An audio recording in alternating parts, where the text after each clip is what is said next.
আসসালামু আলাইকুম এভরিওয়ান। আজকে আমরা চলে এলাম জামিয়া আহমদিয়া সুন্নিয়া কামিল মাদ্রাসায় হুজুর কেবলা সাহেব সমাদাদুল আলী ও সাহেবজাদাগণের বিদায়ী সংবর্ধনা অনুষ্ঠানে।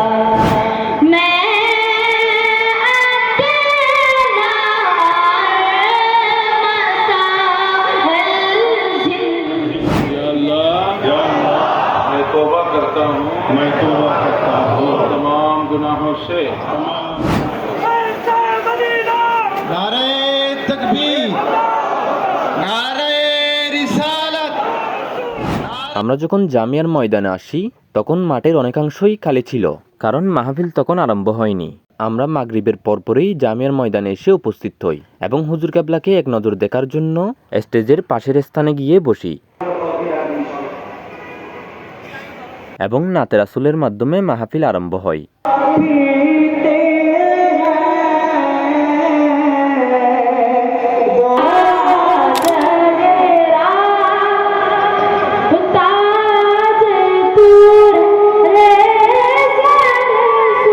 জামিয়ার শিক্ষার্থীরা একে একে নাতে রাসূল পরিবেশন করতেছিল এবং তার মধ্যে এই ছোট্ট ছেলেটির নাতে মুস্তাফা শুনে মুগ্ধ সবাই।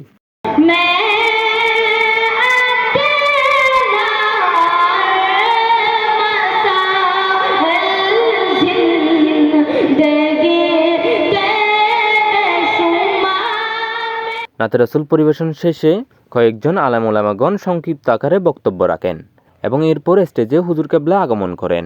আগমনের সাথে সাথে আমরা সবাই হুজুর কেবলার ইমামতিতে এশারের নামাজ আদায় করি। এরপর নামাজ শেষে শুরু হয় পুরুষ বায়াতের কার্যক্রম। बिस्मिल्लाहिर्रहमानिर्रहीम। या अल्लाह मैं तौबा करता हूँ तमाम गुनाहों से। অতঃপর পুরুষ বায়াতের শেষে হুজুর কেবলা কয়েকটি মূল্যবান নির্দেশনা ও নসিহত প্রদান করেন। उम्र पाई तो उसको आप किस तरह देख रहे हैं आज? तो उन्होंने जवाब दिया कि मुझे ऐसा लगता है। হুজুর কেবলার মূল্যবান নসিহত ও নির্দেশনা শেষে করা হয় মিলাদ কিয়াম।